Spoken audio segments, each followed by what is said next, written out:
Hello my friends, my name is Lindsey and I run the blog Books for Christian Girls, and welcome back to the little corner of the internet where I talk mainly about Christian fiction. Today's video is all Christian fiction and one manga series because I'm talking about my favorite books of 2022. This video is very overdue, but I'm finally getting it filmed. I got my list together. I have some really good books on this list, obviously, because they're my favorite books, but I would be very curious if y'all can guess what any of them are. Because I feel like I've talked about all of these so much, even in like the last few videos from this year, I feel like I've been talking about them, so we'll see. Let's go ahead and get started though. I kind of think I want to start off with my manga, and then I'll do honorable mentions, and then we'll go into my other ones. Now they're not ranked at all because I can't do that. That is just mean. Like, I don't know how anyone can rank your favorite books. Like, if you do that, I'm very impressed and also slightly horrified because that's just... I can't do it. I can't. If I only read one genre, I think I could, but with all the different genres I read, that's just, yeah, it's impossible. It's impossible. So to start us off with the manga series, I read quite a bit of manga and manhwa last year, but this was definitely my top series. And even though I think I read the majority of it in 21, it finished in 2022, and I had pre-ordered those copies. And that's saying something, because I rarely, well, prior to this year, I rarely pre-order. I've been pre-ordering a lot this year. But that's neither here nor there. The series is Those Not So Sweet Boys by Yoko Nogiri. This is such a cute series. It's 7 volumes, all the average length for manga. I'm not sure how to say the girl's name. I'm going to pronounce it Midori. I apologize, I don't speak Japanese. But she drops her wallet on her first day of high school, and her new classmate, one of the guys, comes and helps. And then she finds out they are a trio that is kind of up for being expelled in school. And so the principal, now mind you, this is fictional. This isn't going to actually happen in real life. I don't really care. It was adorable. The principal is like, I need you to get these kids to come to school, and I will overlook the fact that you have a part-time job, which she's not supposed to be having at this school. And she has to keep her job to help support her family, so she gets determined to get this trio of boys to come back to school and be good students. And it's just so much fun. Of course, there's that little bit of romance. I just love the high school stories. This author, I've read now all 3 of her trilogies, and they have all been really cute. They have all been very cute. I love and Love and Focus. That was my very first one by her. But I honestly think this might be my favorite just because I love the friendships. Yes, there is a slight love triangle, but it kind of is very minor and you feel bad for him, but the one that doesn't win her, but it's still really cute. It's such a cute series. I love the art illustrations. It's just, it's precious. It's just precious and it's adorable, and I just, it's so cute. I'm definitely looking forward to seeing what this author writes next. I hope it stays in that high school setting because I just think those are so cute. But there are 7 volumes of this. It is completed. Go binge them.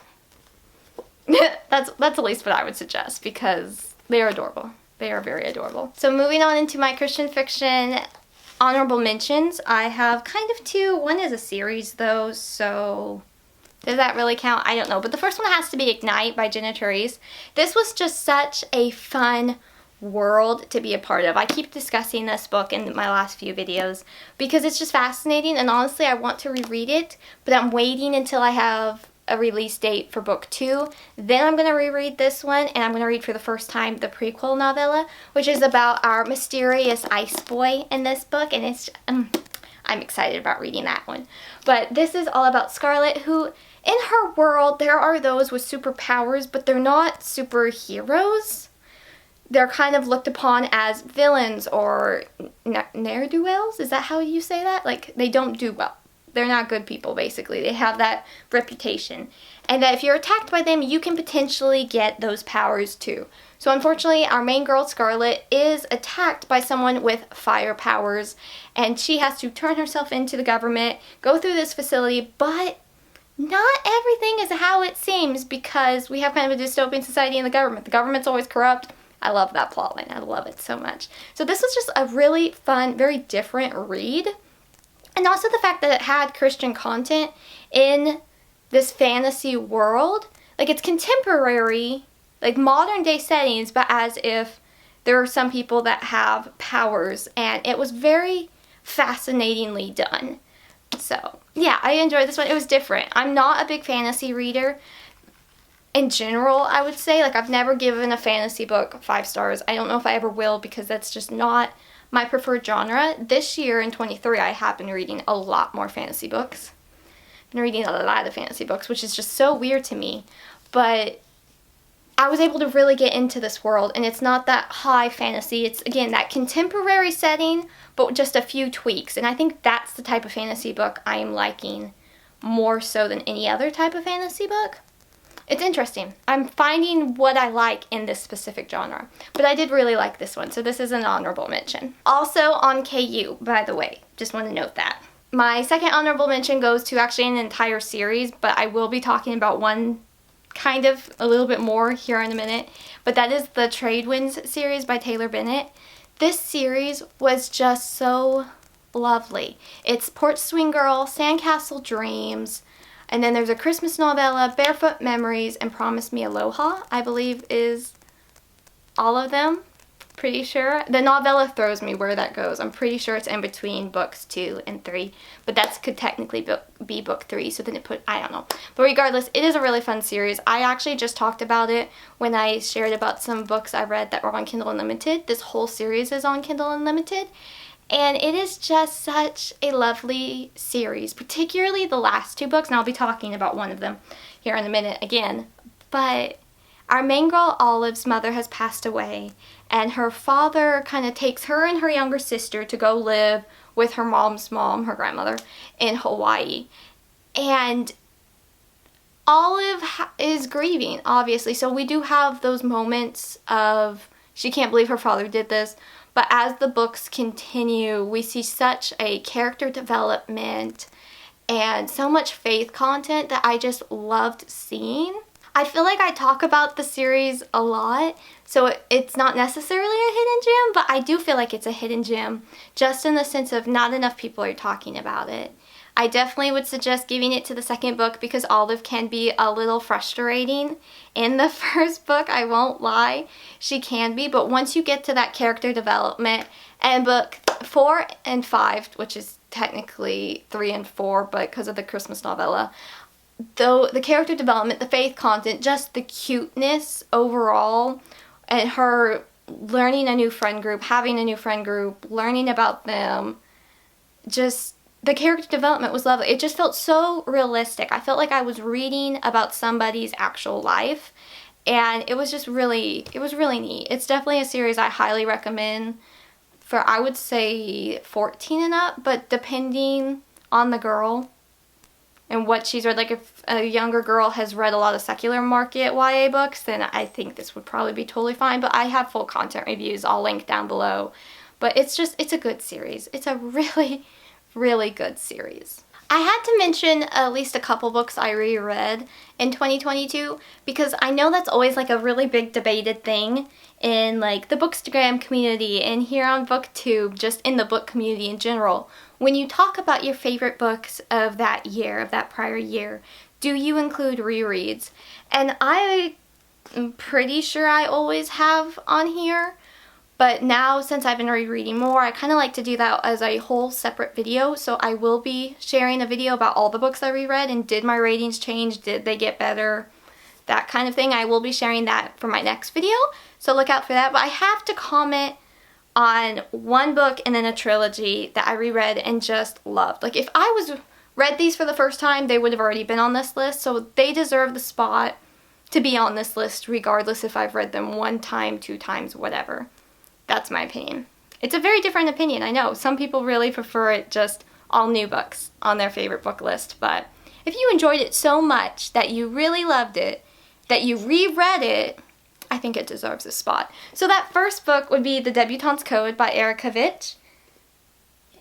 I think that's how the author said to pronounce her last name. She said it rhymes with wrench.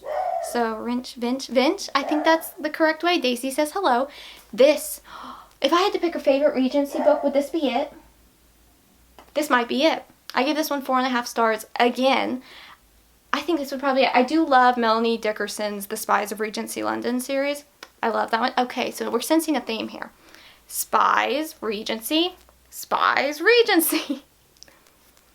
I like the spies. It's a buzzword for me, to say the least. But this book is all about our main girl, Juliet, who comes home from boarding school to her parents not being home. And she's been gone for years for this finishing boarding school. And they're not here. But her uncle is here to pick her up. Her uncle is a character, I'm just saying.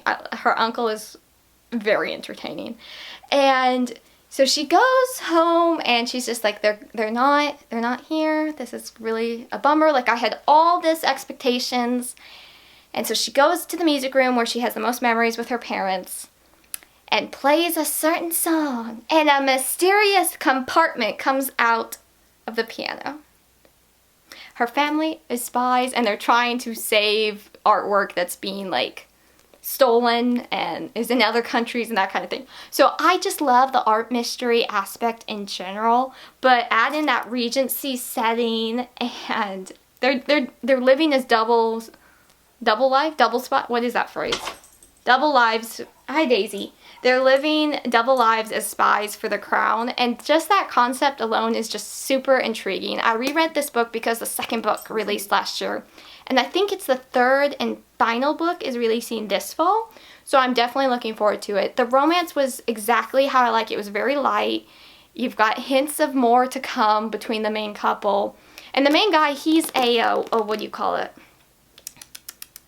Bow street runner, so like he's a detective kind of setup, and it's just so much fun to see that he's interested in her, but she's keeping secrets, like something's off here, and then she's having to keep these secrets, and she gets involved into the spy life, and it was fun. It was so much fun. There were so many parts. I haven't tabbed my copy yet, but I have a note here of the parts I need to tab because this was just so much fun. Now, the second book I did not like as much because I was able to predict kind of the villain and like who did it on that murder mystery, but this one was just so much fun.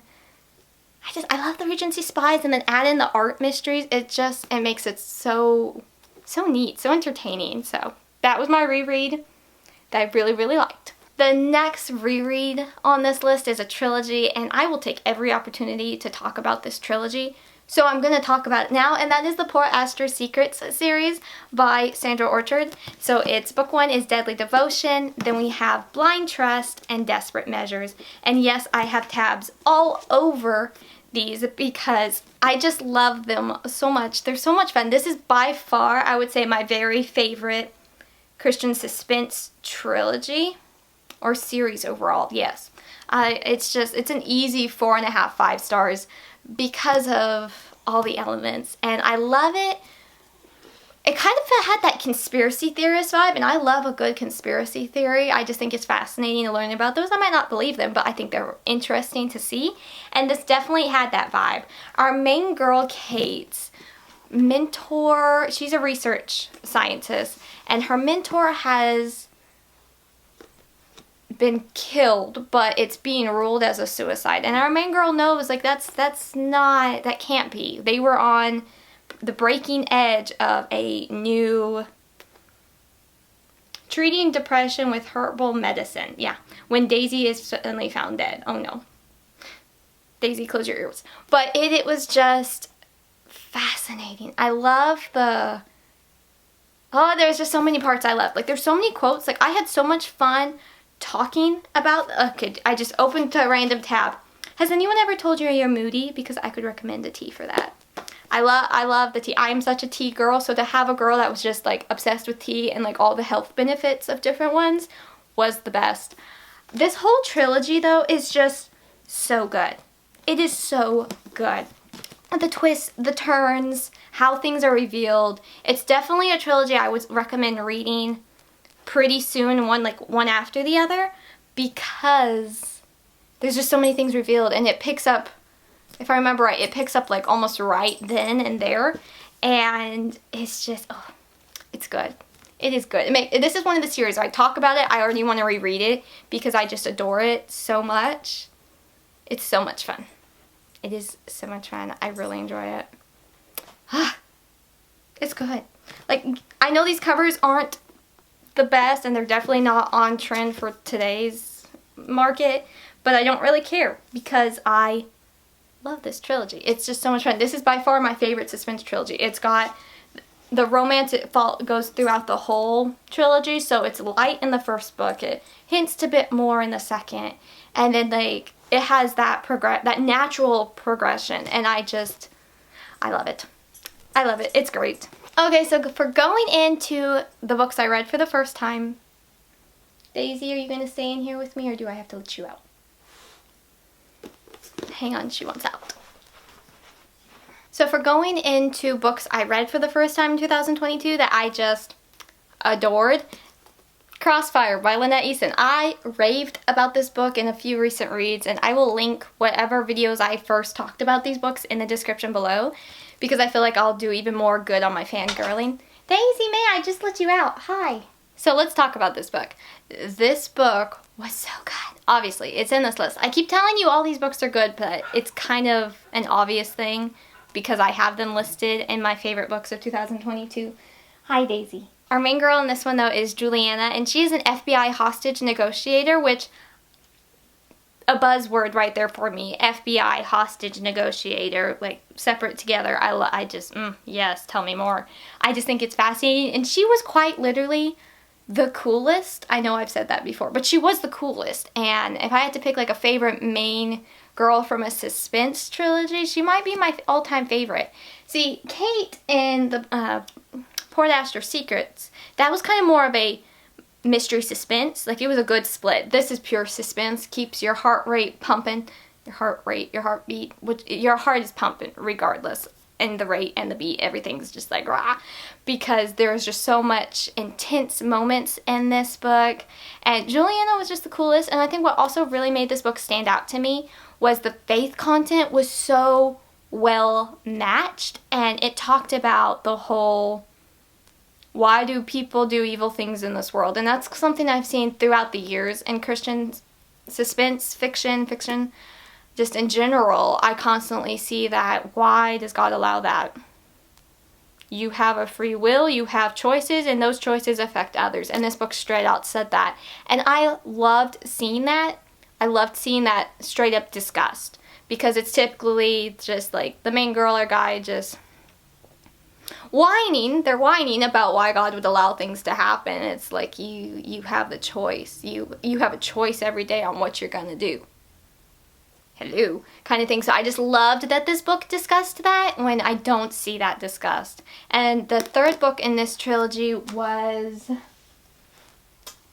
Critical Threat. Critical Threat had that kind of same vibe, but I just loved this book so much because of her and her career and how confident she was, and just it was great. And the main guy was great too, but she just stole the show for me. She truly just stole the show, and it was really good.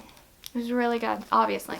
The next book would be Heirlooms by Sandra Byrd. I had such high hopes for this book, and it met it. It fully met it. 5 stars.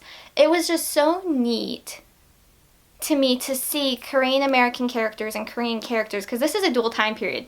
Did you ever think I would give a dual time period book 5 stars? I would have laughed had you told me that. Like, prior to reading this book, I would have laughed. I wouldn't have believed you, because I don't do well with dual time periods. But this one was just, it felt like it was written just for me, mainly in the sense of I've been learning Korean for 5, 6, 7 years now. I think it's about 6 years. And I love the language. I'm working towards fluency. And I've never had a book. Now, I love Christian fiction. That's the majority of what I read. And I've been learning Korean for 6+ years. And there's never been a time where a Christian fiction book has that interest. And those are my big 2 passions. So to have a book that was just so special. It was so incredibly special to see that and to read that and to enjoy the book. I definitely would say it's more for the older high school girls because of a couple little things, but again, I'll leave my full content review linked down below. But it just meant so much to see Korean characters and Korean American characters and the Korean language in here. It was so neat. Hang on, Daisy wants out again. Daisy May! to put it in perspective how much I loved this book, I bought it not only in hardback, but I also have a paperback edition. I loved it that much. I bought both hardback and paperback at full price. That's telling you something right there, because this book just meant so much to me. And it was also really neat that because it's set in that dual time period, you have the 1950s, so after the Korean War, and then you've got present day. In the present day, the main girl is one of the granddaughters, and she is trying to start like a flower farm business, and I just loved that so much. I thought that was so neat. There was just so many little things in here that I loved the historical time period of the 1950s, but then I also loved the present day, and it was really neat. It was really neat. I know it's probably not for everyone, but I felt such a specialness in my heart for this book because it had my two passions combined into one book. And that was just so special. It was so special to read about. And yeah, it was just really, it was special. I don't know how else to describe this book, but it was so neat to see. It was just so neat. It was so neat. And I want to point out real quick, because I pointed this out when I first reviewed this book, and because I know not everyone's familiar with it, I want to just, Daisy is going to go crazy barking, forgive her. That's just what she does. That's her favorite pastime next to eating. So in the historical time period, we have Helen, and just, that was my grandmother's name, and I just, again, that little details like that I just thought was so neat. But she helps a Korean woman whose name is Che Eun-hye, and in the book it's written as Choi Eun-hee, which is very much like the American English pronunciation, but Choi is the last name, and then it's written in here as Eun-hee, but they say the name means grace. So in Korean that's Eun-hye, not Eun-hee. Eun-hee is a different name with a different meaning. So in Korean, it's Eun-hye. I just want to point that out. And that matters to me because that's my Korean name, is Eun-hye. So again, little things like that that just made the book for me. And it was so special. It was so special. So, okay, I guess I'll move on. But I could talk about all these books all day. Just let me fangirl. I could so do that. The next book on my favorite books list is Return to Boone's Hollow by Kimball Sawyer. Come on, y'all knew this was going to be on here. The first book was my very favorite book of 2020. Was it 2020? Or was it 21? I'm not sure, but I did a whole video just fangirling about it. Many of y'all have loved it. Many of y'all have been picking up the second book, and I'm so happy about that because this was so neat. It's set a few years after our events in the first book, and it follows more of Bettina, which in the first book, if we didn't see her point of view, we wouldn't like her because of how she treats our main girl. But when you see what she's going through, what she's continuing to go through, you feel sympathy for her and you just want to hug her. And now that we have her story, it's even more so that I cried, I laughed, I had all the emotions for this second book. It was so good. It definitely, I love the first book just a little bit more, but typically, you know, sequels are kind of a hit or miss, but this book completely was a hit. I just still like the first book a little bit more because I love Addie. I want to be like Addie. She was great. But we see a little bit of Addie and Emmett in that book, but then we have mainly Bettina here and how her life has changed since the events of the first book. But it's good. It's really good. Obviously, they're all good. I keep saying they're good. They're all good, but what do you expect me to say? I don't know what else to say. I love them. Please read them. I beg you. I moved my books around a couple videos ago, and now I have to re-find where everybody is. Our next book is another book I haven't stopped talking about this year, and that is Off the Chain by Janice Thompson. This is book 1 in the Gone to the Dog series. This whole series is a cozy mystery series that has very light romance. The cutest romance, if I can say so myself, because I was kicking my feet, I was giggling, I was doing all the things during all the books because they are adorable. The couples are precious. It's got the humor, it's got faith content, but our main girl Marigold in this one, to start off the series, she is a vet tech, and she goes and rescues this puppy dog out of a drainage pipe, and that just kind of starts the whole book off, and different things happen. The vet clinic is vandalized, and there's just a lot of different things happening, and they're trying to figure out what's going on. And I can't tell you much more because it is a thinner book. I was disappointed when I saw how thin it was, but honestly, it's the perfect length. When you read the book, it's nearly the perfect length. So I could include this whole series on this list. Let's see. Book 1 came out last year. Book 2 came out last year. And book 3, Barking Up the Wrong Tree, came out January 1st of this year, but I read it prior. So we technically could have all 3 books, but I did really love this book. It had the Texas charm, it had the Janice Thompson humor, the great characters, the crazy situations that these characters get themselves into. It was a whole 5 stars for me. It was lovely. I really enjoyed it. So the next book is part of the Tradewinds series, which I already gave my honorable mention to the whole series. But this is like book 3/4, depends if you include the novella as a full-length book. So I can't really talk much about it, but the character development, I know I keep mentioning that, but if I had to pick a book where the character development of the character just was so well done, so realistic, all of that, it'd be Olive from the series, because I just loved seeing that. I loved the faith content. She went from very mad and angry to letting the Lord work through her, and that was just so inspiring to read about, and I loved that. I just loved seeing that, so I can't really talk about this book. This is kind of the one where more romance content enters in, but it's still kept very clean. It's very suitable for YA teen readers. It's great. It's great. I can't talk much about it though. It's book 4. It's book 4, so I can't talk much about it, but I adore it. I really, truly do. And my last book I'm going to be talking about today is The Spice King by Elizabeth Camden.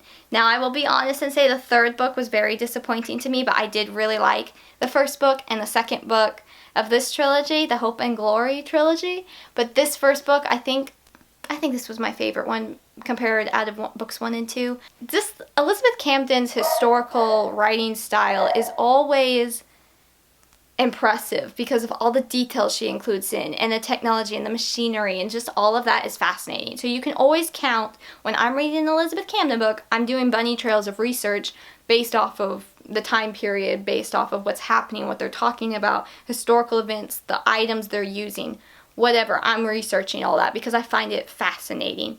And I don't feel like there's an author that does it like Elizabeth Camden.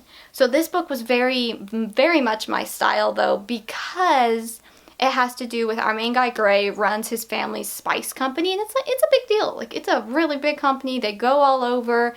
They find new spices. Like, that was so cool, because, like, they had talked about, I think it was avocados. They got an avocado tree and were growing it in a specialty greenhouse, which, can I just say goals? Like, New York City, early 1900s? Like, 1900, exactly. That's my time period. And then, like, they're bringing in all of this foreign stuff, and as someone who eats avocados daily, I appreciate those that went and tried to bring them over here to America. I appreciate it.